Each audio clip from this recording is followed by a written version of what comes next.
Pessoal, vamos para o nosso texto, é Mateus 19, continuando aí o estudo da semana passada. Alguém faz as honras da leitura para a gente? Se não tiver ninguém, eu faço.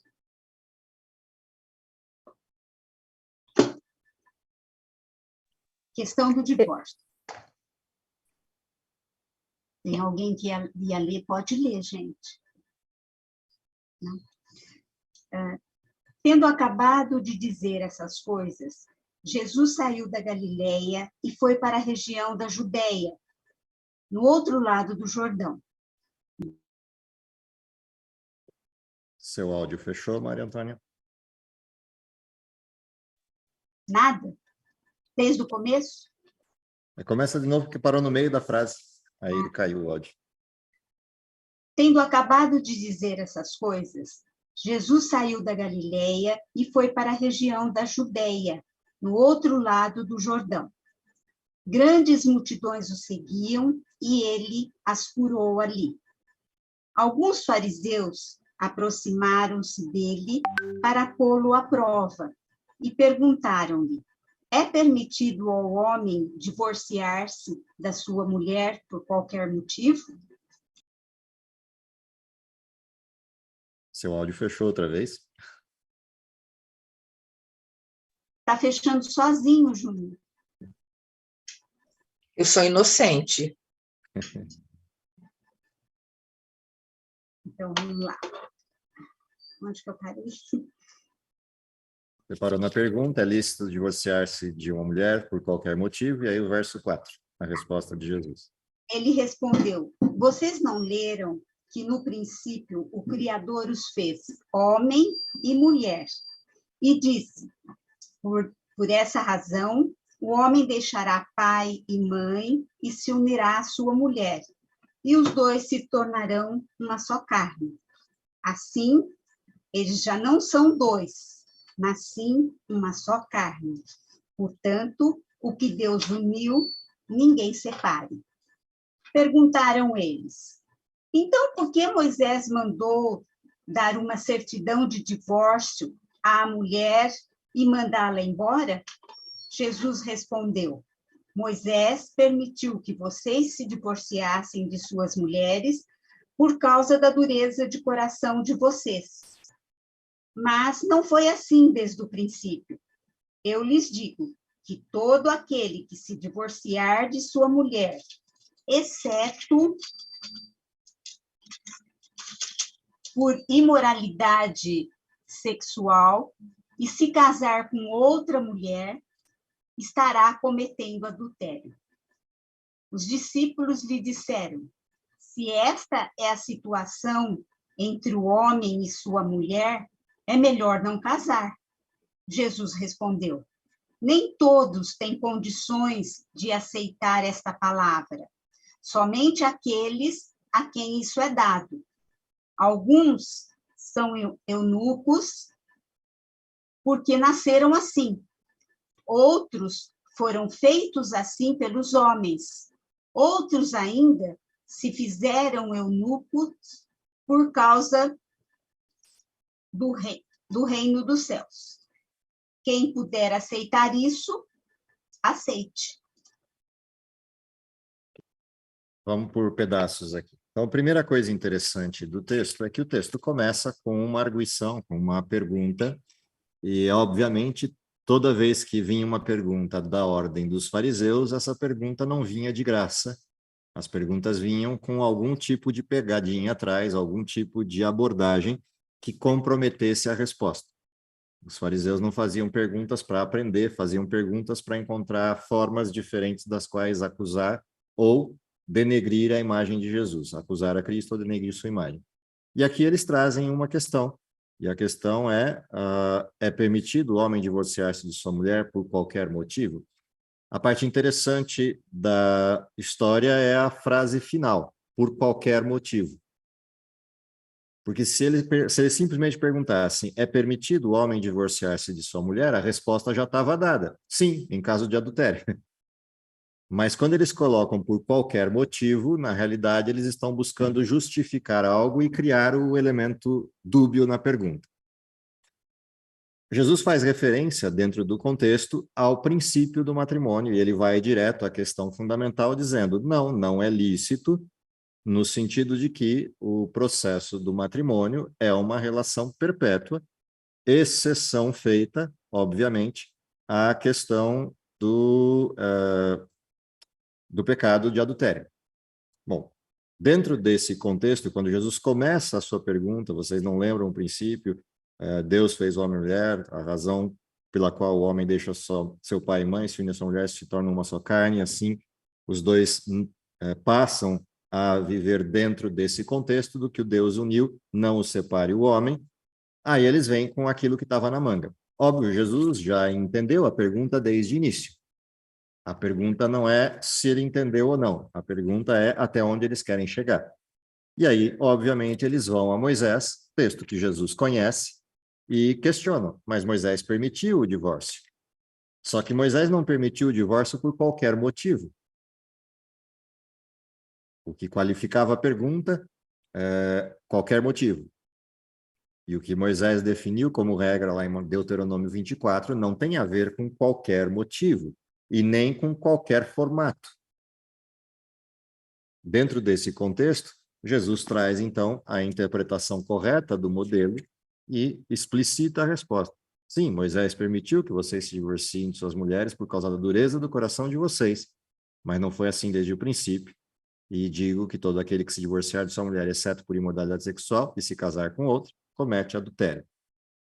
Bom, qual é o detalhe aqui? Eles transformaram uma regra que tinha um foco. Quando Moisés estabelece a regra do divórcio, entregue a carta de divórcio e mande a mulher de volta para casa, porque você encontrou algo nela que reprova. Esse algo nela que reprova não é encontrou algo nela que não te agrada. Não é encontrou nela um motivo fútil para mandar de volta, mas encontrou algo que comprometia aquilo que era a referência principal do matrimônio. E aí é que a deturpação histórica do modelo. Conforme os anos foram passando, isso criou um salvo-conduto. Se eu gostei da mulher, ótimo. Se não gostei dela ou de algo nela, devolvo e mando de volta para casa e caso de novo. E quantas vezes necessário, desde que eu entregue a carta de divórcio, eu estou livre para o próximo casamento. Ou seja, banalizaram a regra e daí a pergunta capciosa, por qualquer motivo. E Jesus diz, não, não é por qualquer motivo. O motivo bíblico é o adultério. E o motivo que Moisés estendeu para algo mais, óbvio que não foi Moisés que estendeu, porque isso está em Deuteronômio, está dentro do Código de Leis, portanto foi Deus quem deu essa liberalidade. O fato é que não era por qualquer motivo. Era alguma coisa grave o suficiente que tivesse essa implicação. E a razão pela qual dá-se a carta de divórcio é para dar a liberdade de que haja um novo casamento à mulher e ela não fique presa ao marido anterior e vice-versa. A deturpação do modelo é que isso virou casamento e divórcio por futilidades. Dentro desse contexto, vem agora a abordagem dos discípulos. Se esta é a situação entre homem e mulher, então é melhor não casar. Ou seja, se eu não posso me divorciar por qualquer motivo, então é melhor que eu nem corra o risco, porque se eu encontrar algo que não gosto e não posso desfazer do casamento, é melhor eu nem casar para não ter o problema. Ou seja, vão para o nível do radicalismo da interpretação do fenômeno, e mais do que isso, é quase que uma zombaria. Embora eles não estivessem fazendo isso com a característica de zombar de Jesus, mas eles literalmente estão fazendo uma abordagem com um certo tom de humor negro na frase. E Jesus, então, entra na onda e diz, ok, se vocês acham que é assim, só lembrem que nem todos têm condição de aceitar isso que vocês estão dizendo. Somente aqueles a quem isso foi dado, ou seja, alguns nasceram para serem eunucos, para não casarem, e outros se fizeram assim, outros, dentro do contexto, não têm condição de ficar sem casar. Por isso, quem quiser, aceite o que vocês estão falando. Não foi isso que eu disse. Essa forma fina de Jesus tratar, né, esse humor fino de Jesus por trás do texto é algo que sempre salta aos olhos quando alguém entra por esse tipo de caminho que os discípulos entraram, ou mesmo pelo tipo de caminho que os fariseus entraram na forma ou na maneira de elaborar a pergunta. E Jesus tem essa característica de responder de forma cirúrgica, precisa, mas com um leve tom de humor no final. E aqui, essa frase final é primorosa. Quem puder, que aceite. Ou seja, não fui eu quem disse, são vocês que estão dizendo. Se vocês acham que assim está bom para vocês, que sigam dessa forma. Mas lembrem-se que não foi isso que eu disse. A história segue, e agora a gente vai ver um outro episódio com Jesus, na sequência dessa situação na Judéia, que é a chegada das crianças próximas de Jesus e depois de um jovem perto de Jesus buscando salvação. Vamos ver esses dois relatos, 13 e o 14, e depois o 16 ao 28. A gente lê os dois juntos e depois volta comentando. Se alguém puder compartilhar a leitura, por favor. Trouxeram-lhe então algumas crianças para que eles impusesse as mãos e orasse, mas os discípulos os repreendiam. Jesus, porém, disse: Deixai os pequeninos, não os embaraceis de vir a mim, porque dos tais é o reino dos céus. E tendo-lhes imposto as mãos, retirou-se dali. Quer que continue? Sim, por favor. Eis que alguém, aproximando-se, lhe perguntou: Mestre, que farei eu de bom para alcançar a vida eterna? Respondeu-lhe Jesus: Por que me perguntas acerca do que é bom? Bom só existe um. Se queres, porém, entrar na vida, guarda os mandamentos. E ele lhe perguntou: Quais? Respondeu Jesus: Não matarás, não adulterarás, não furtarás, não dirás falso testemunho. Honra teu pai e a tua mãe e amarás o teu próximo como a ti mesmo. Replicou-lhe o jovem: Tudo isso tenho observado. O que me falta ainda? Disse-lhe Jesus: Se queres ser perfeito, vai, vende os teus bens, dá aos pobres e terás um tesouro no céu. Depois vem e segue-me.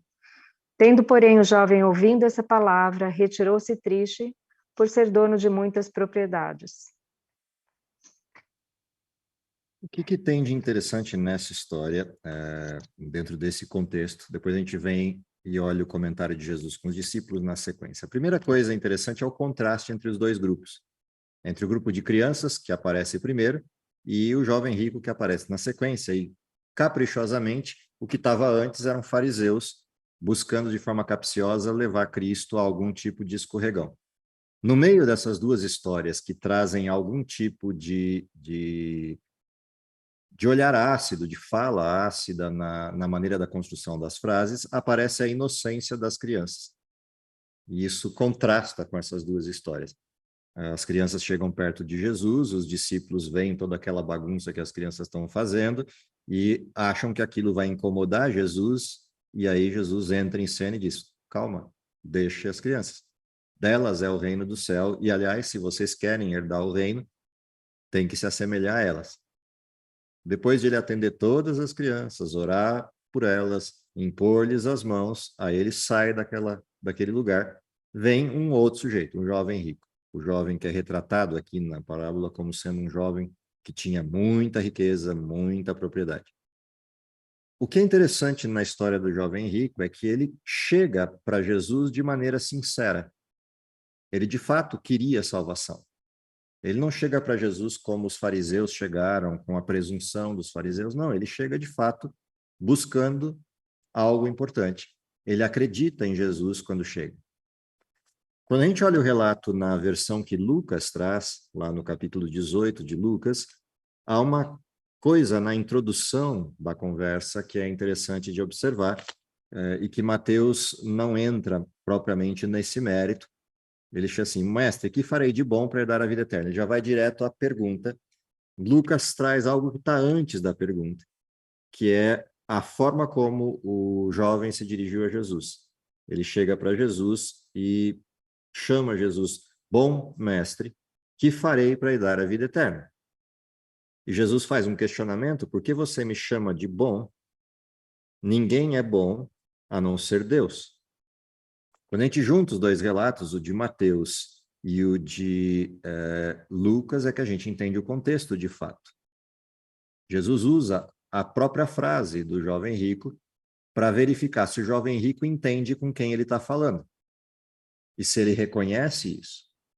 Afinal de contas, se ele está chamando Jesus de bom, e Jesus desloca a atenção do jovem rico para o céu, dizendo, bom só há um que é Deus, você por acaso está reconhecendo que eu sou Deus? Em outras palavras, é isso que Jesus está perguntando. Você reconhece, você acredita mesmo que eu sou Deus, que eu sou o Filho de Deus, portanto, igual a Deus? Ao questionar isso, o jovem rico vai ter que pensar sobre essa situação. E, enquanto isso, Jesus manda uma segunda observação, dessa vez como resposta à pergunta dele, à pergunta do jovem. Há somente um que é bom, se você quer entrar na vida, guarda os mandamentos. A versão de Lucas é idêntica nisso.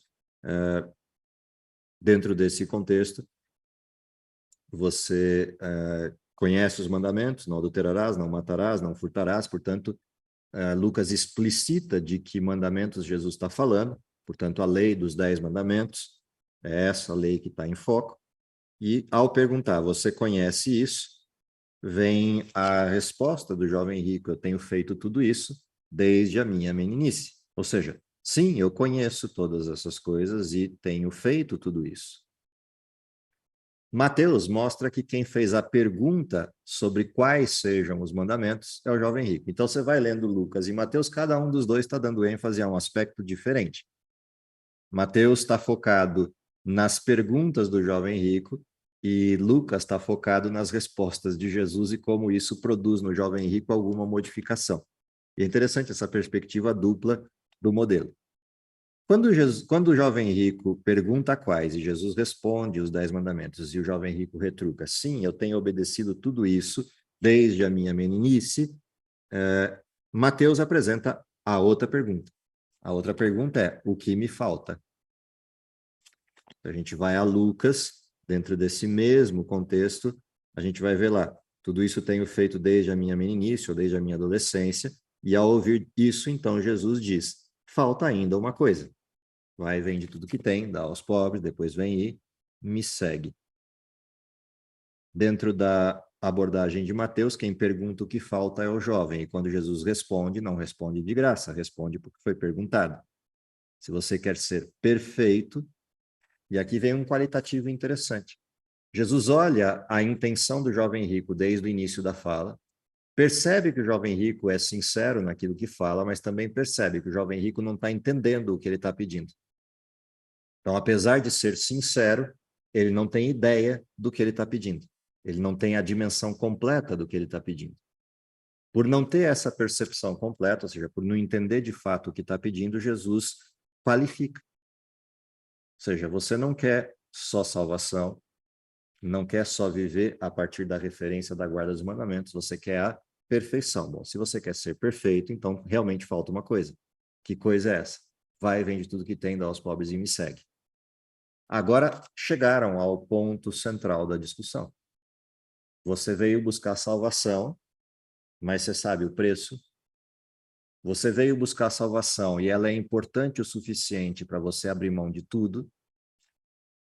Percebe que Jesus nunca pediu, e nem é esse o foco, de que alguém largue todas as suas coisas, no sentido de vende tudo que você tem, dá aos pobres para depois me seguir. Mas para esse jovem, Jesus faz isso. Porque ele precisava entender o que era prioritário. Ele começa a frase chamando Jesus de bom. Jesus pergunta se ele entende o que isso quer dizer e pergunta se ele entende que Jesus é Deus. Por fim, Jesus pergunta, você quer ser perfeito? Então, se é isso, falta uma coisa.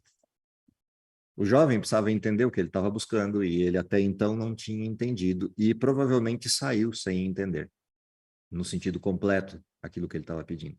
Porque o texto termina de forma melancólica, dizendo que ele ficou muito triste e saiu dali, porque era dono de muita riqueza, tinha muitos bens.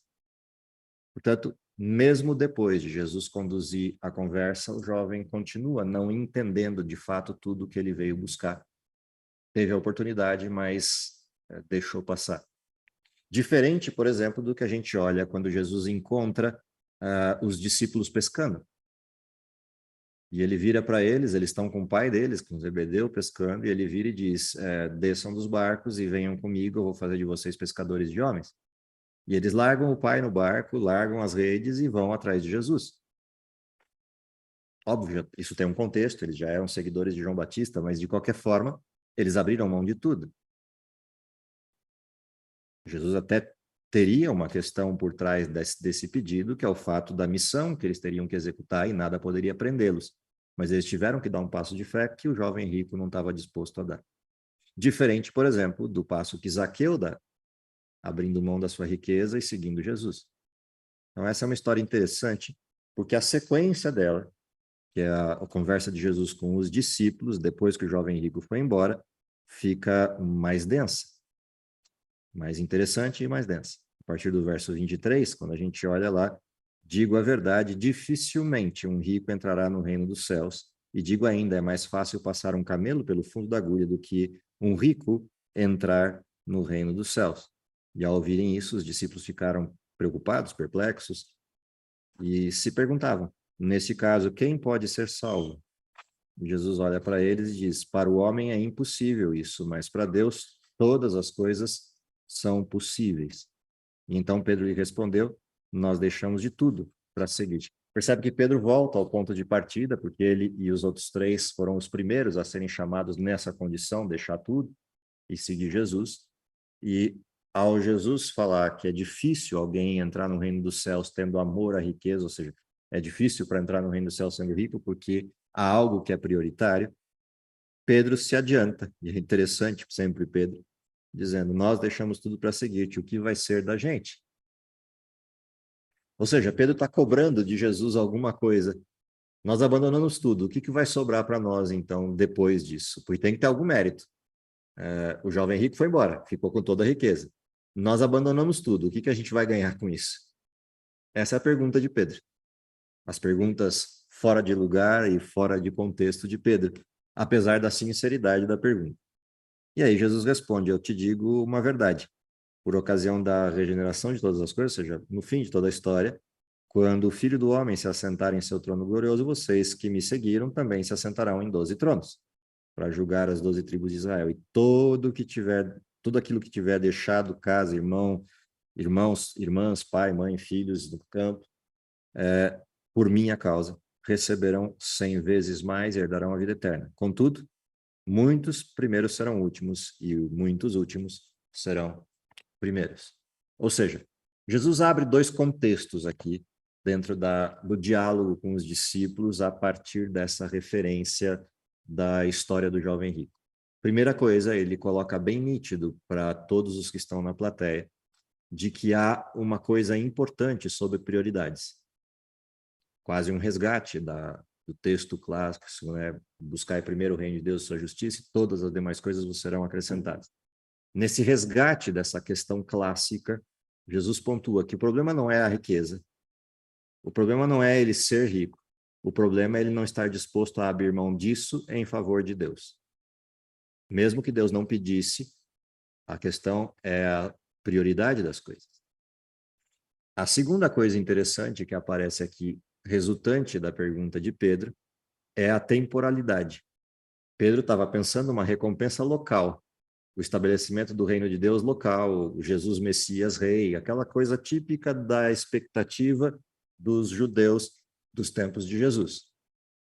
E Jesus desvia a atenção de Pedro para o fim da história, fala, lá no fim de tudo, quando a história do mundo terminar e eu assumir o meu reino, lá na regeneração de todas as coisas, você terá recompensa. Por ora, essa recompensa talvez não venha. Portanto, não gere falsas expectativas a respeito do momento terreno. As recompensas estão preservadas para o céu e não para cá. E aí finaliza essa abordagem de apontar as coisas para a direção correta, ou seja, colocar a história no lugar certo, colocar os fenômenos no lugar certo.